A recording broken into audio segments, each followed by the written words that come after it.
Note to self, do not muck about with computer leads. Do not change things around. I just went to record the podcast episode for the Midweek message on Wednesday, played a little bit back, distorted, really distorted. I've now spent an hour mucking about. I think I fixed it. 15 centigrade, 59 Fahrenheit, 63% humidity, 1018 millibars. The flag, well, it's kind of a north wind by the look of it. No, it's now, yes, it's northwest, let's put it that way, a northwest wind. Rather strange. And we have had big rain, and I mean big rain, absolutely torrential. Niagara Falls. It looked like Niagara Falls out of the back window. I think I can say in all honesty, I've never quite seen rain like that before. It was torrential, to say the least. We still have a lot of work going on out the front, out the back, all round the place. I just seen something on the news.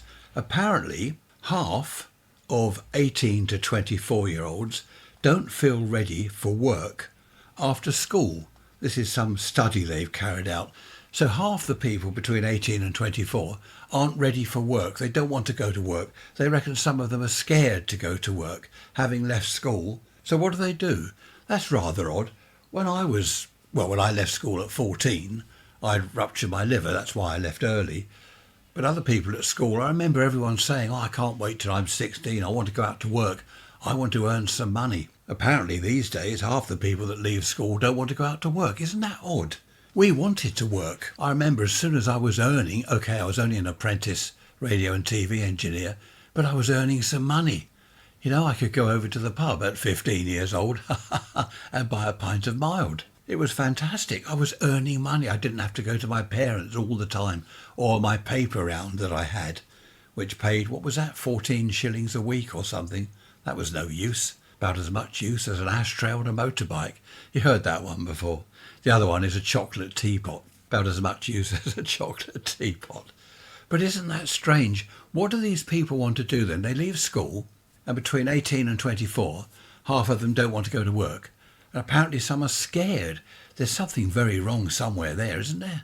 Moving on, do you get angry, annoyed, irate over things?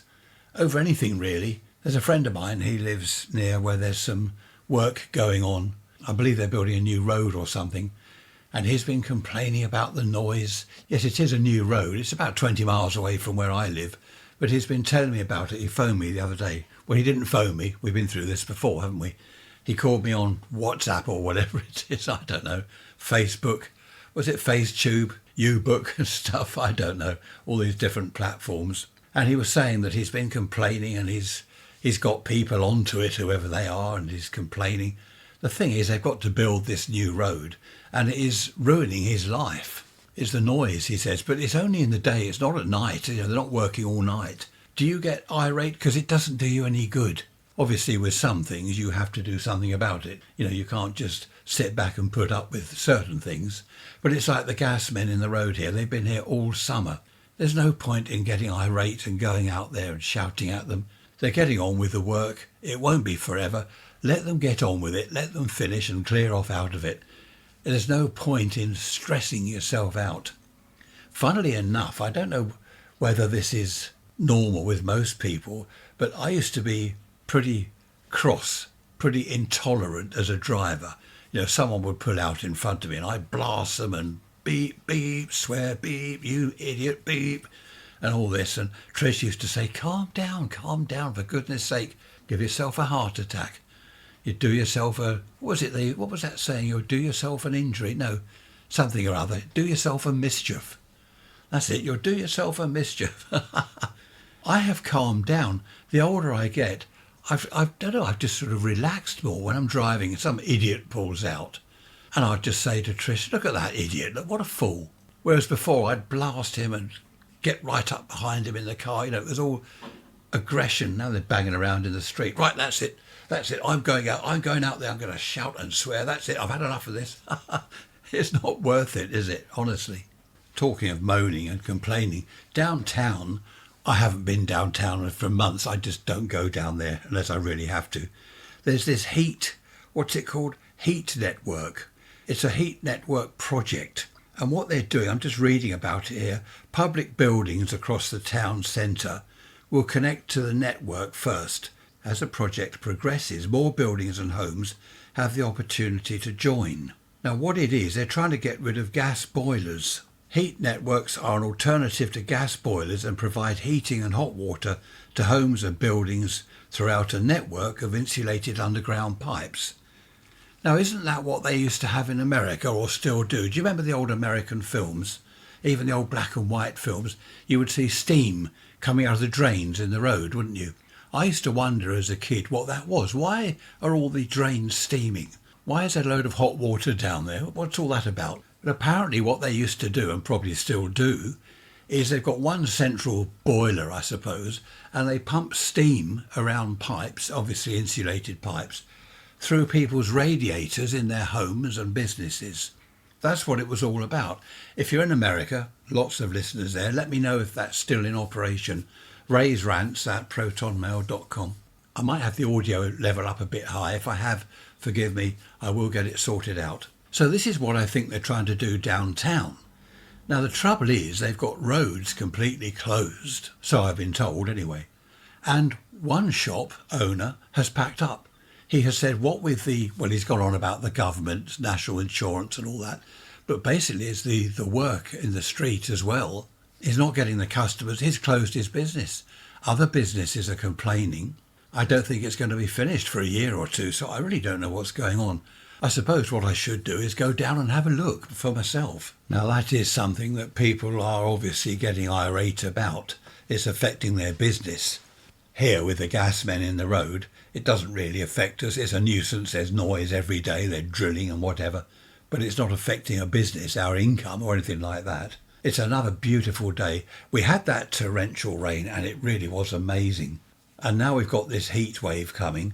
It's blue sky out there, a little bit of a breeze. So we've got summer coming back again. I thought all was lost, doom and gloom. Mind you, talking of doom and gloom, the longest day was the 21st of June. The mornings are getting darker, or they're not getting lighter so early, if you see what I mean. 3:30 was the earliest. That was the 21st of June. It was almost daylight, just about daylight. 4 o'clock daylight, 4:30 daylight. This morning I noticed 5 o'clock. It was sort of daylight, but we're getting there. We're getting towards winter. Doom and gloom. I do talk rubbish, don't I? All right for you, Rob, down there, down under in Australia. You can look forward to your summer now. I shouldn't say that really. We are only in the middle of July. Well, not even the middle of July. We've got August, September. We've got a long time yet to enjoy the decent summer weather. Just going back to getting irate or relaxing and whatever, putting up with things, live and let live. I remember some of the older teachers at school, they were relaxed. It was the younger ones, the new young teachers that would get irate and shout at us kids. The older teachers would just sit up the front of the class, staring into space, thinking, what am I doing here? Can't be bothered with all this, looking forward to retirement. They weren't constantly angry and annoyed. There were one or two younger teachers, always in a bad mood, always. They'd walk into the class, and we're all chatting, of course, while we're waiting for the teacher to arrive. You probably all remember this. You're all having a chat, messing about a little bit. Teacher would walk in and start shouting, shut up you lot. Rrr. There's no point in doing that. Why not just walk in and say, right, calm down, lads, calm down. There was one teacher at our school. He wasn't that, what was he? Well, he seemed old to me. He was probably 40, probably late 30s, something like that. It seemed old to me because I was early teens. He had a right go at me. I was helping this other lad do something because this other chap was a bit slow. He wasn't mental or anything. He was just a bit slow. And I used to try to help him if I could. So I wasn't getting on with what I was supposed to be doing. I was getting behind by helping him. And the teacher had a right go at me. I tried to explain after the class. I said, you know, he's a bit slow. I was just trying to help. He wouldn't have it, and all this business. He didn't like me and I didn't like him. In fact, I didn't like anyone at school, teachers or kids. Nothing's changed now. No, I do like some people. Just briefly, I've got the computer, my old computer, one side of the room, and the audio stuff, the microphone, the mixer and all that, the other side of the room. So I'm having to go from one side to the other, you know, chatting to the mic here, then go over there to the computer. But it's all coming on nicely, except for mucking up the leads and getting distortion everywhere. Okay, I hope you have a good week. I hope the weather's nice to you wherever you are.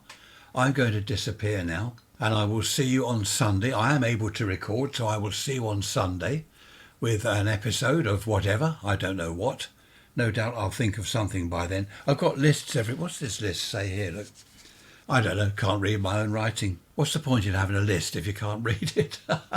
I've also been rearranging my radio stuff in there, but that's boring. You don't want to know about that. Be good. If you're bad, don't get caught. Well, best not to be bad, but that's no fun, is it? So be bad, but don't get caught. And I will see you on Sunday. Lovely talking to you as always. Take care. Bye-bye for now.